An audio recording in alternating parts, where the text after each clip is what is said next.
I can't tell you how many times over the last few years I've watched or listened to Nick Wright, and I've asked myself, what did Colorado do to this guy? Right. Did they take long road trips out here when he was a kid and he got car sick or something like that? Because he always looks for reasons to take shots at Denver. And the latest is he's picking the Broncos to finish last in the AFC West. So we had to get an FOS, a friend to stink on. Nick Wright joins us. Good morning, Nick. Good morning. How are you guys? And by the way, Denver is arguably the most beautiful city in America. I have nothing against the great state of Colorado. I was late to the Nikola Jokic party, and I have since paid plenty of penance for that. Aside from that, I don't know if one thing I've ever said about your teams or your area has been proven inaccurate, and that will continue this year. But now we can get into it. Go ahead. Hi, thanks for having me, Stink. I miss you. I love you. Thank you, as do I for you. But I sit there and say, you've told me this. You have three categories where your predictions or your takes fall into. Category 1, instantly correct. Category 2, eventually correct. Category 3, cartoonishly, clownishly wrong. I just believe that this is going to be one of those cartoonishly, clownishly wrong predictions. What makes you think the Raiders are going to take second place in this division and the Broncos come in a lowly fourth? The Raiders have a better coach and a better quarterback, so that's a good place to start. They have a softer schedule. I think that's a good place to start. I also think this is going, by the way, Stink, to likely be a classic category 2, eventually correct, because I think Denver actually could get off to quite a good start. I think Denver's, opening half dozen, 7-8 games, they should. You're going to want to call me back when the Broncos are, 5-3, and be like, are you ready to admit you were wrong about the Broncos? And I'm going to say, okay, let's see how the rest of the season goes. And so, listen, I'm a big believer in Geno. I'm a big believer in Pete Carroll. And I think Ashton Genty and Brock Bowers will make an impact. Now, that defense could be very problematic, and the Broncos defense is obviously excellent. But this is less about, let's be honest here, fellas. Your beef is not that I have the Raiders, because I have the Raiders finishing out of the Chargers too. It's not with where I put the Raiders. It's that I am not falling in line with the media groupthink that Sean Payton is right, that Bo Nix is Drew Brees 2.0, and I am not as wildly impressed as everyone else by you guys beating 8 of quarterbacks who are no longer starters in the NFL this year, and one of the 2 who still is 42-year-old Aaron Rodgers. And I'm more focused on the fact that the 7 games you played against playoff caliber AFC opponents, you lost all 7. And so nobody seems to care about that except for me. We'll see how it works out. Busy with Nick Wright from FS1. Nick, thanks for joining us. Brandon Stokley here. What are your expectations this year for Bo Nix going into his second year? Listen, I think he'll be fine. I think that going into the draft, I said, and I want to make this clear on the front end. I think he is clearly and already unequivocally a better player than the guy I'm about to mention.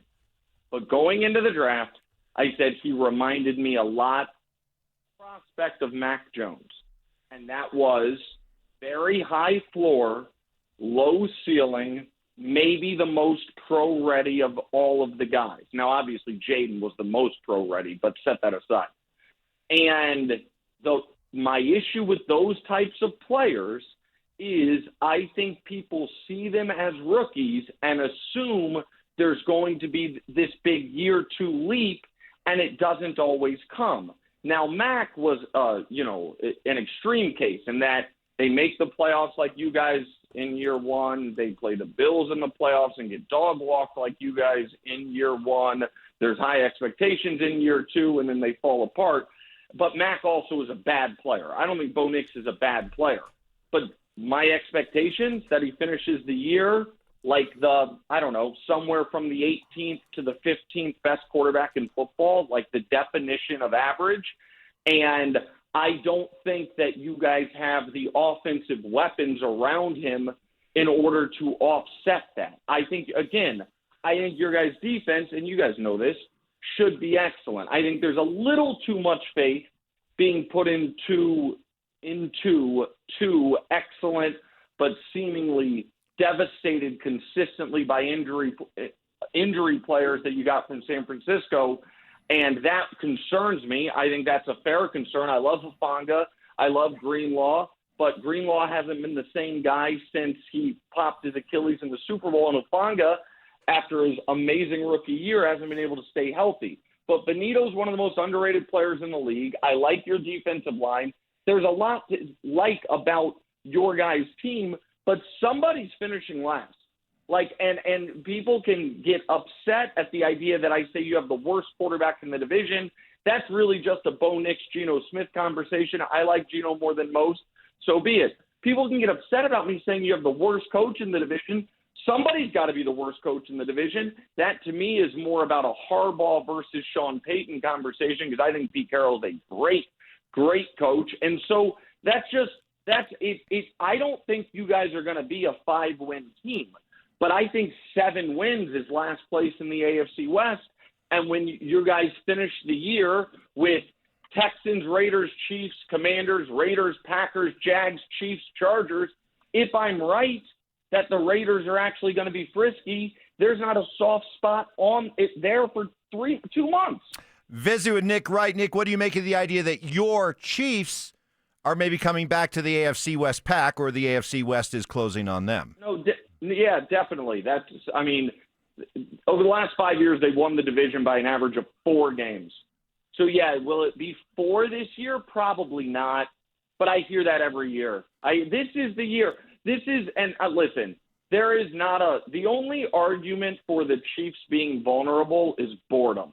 And you know how I know it? Because everyone had a huge tell during this whole Micah Parsons saga. Everybody has talked about how the Chiefs, some people think your team's going to win the division. A lot of people think the Ravens and the Bills have passed the Chiefs based on nothing, of course, other than they're sick of the Chiefs' perpetual greatness. But during the Micah Parsons saga, you know what all those same people who were saying the Chiefs have ground to make up weren't doing? Saying the Chiefs were the team that needed to trade for Micah Parsons. If you actually think the Chiefs are vulnerable, then you would think they need to make an impact big swing. Instead, all those same people were saying, you know who they were saying should trade for Micah Parsons? The Ravens or the Bills, to get over the hump that is the Kansas City Chiefs. There's not a single tangible reason to believe the Chiefs are vulnerable. They were the most injured offense in the entire conference last year. Their quarterback had the worst start to a season he's ever had, and they were 15-1 before they handed you guys Week 18 and then made the Super Bowl for the 5th time in 6 years. That's the part that I find so this is where I want to talk to Bronco fans for real, seriously. The Bronco fans who tweet to me as if they are still Big Brother, oh, look at this Chiefs fan. He's still upset about Elway. He's a child, and you now sound like children. The idea that there is a Chiefs fan in the world that looks at the Broncos as anything other than, a nice franchise that once upon a time had glory days, while we are in the midst of the greatest run over a 7-year period of any team in the history of the sport, is honestly kind of adorable. It's really cute. And so if that's what gets you guys up in the morning, Bronco fans, that's fine. And you can, pop in the VHS and remember the good old days of watching Stink plow through people for Terrell Davis. I would do the same thing. And maybe you can pop in the Blu-ray to watch a couple Peyton Manning seasons. But that's a decade and 3 decades ago now. Nick, you are the best. Hey, any truth to the rumor this is the first time Travis Kelce's ever gotten a ring without the help of the refs? Oh, see, this is the thing. You don't even believe that. And here's the thing. What Stink would You be, don't. He Stink doesn't. is gonna be I actually love Travis. I actually this. Actually, no, it's fine. But I do love the gall of your head coach after getting curb stomped in round one by a team the Chiefs then beat 2 weeks later, coming out and being like, oh, yeah, had we won that game, I really liked our matchup. Okay, pal.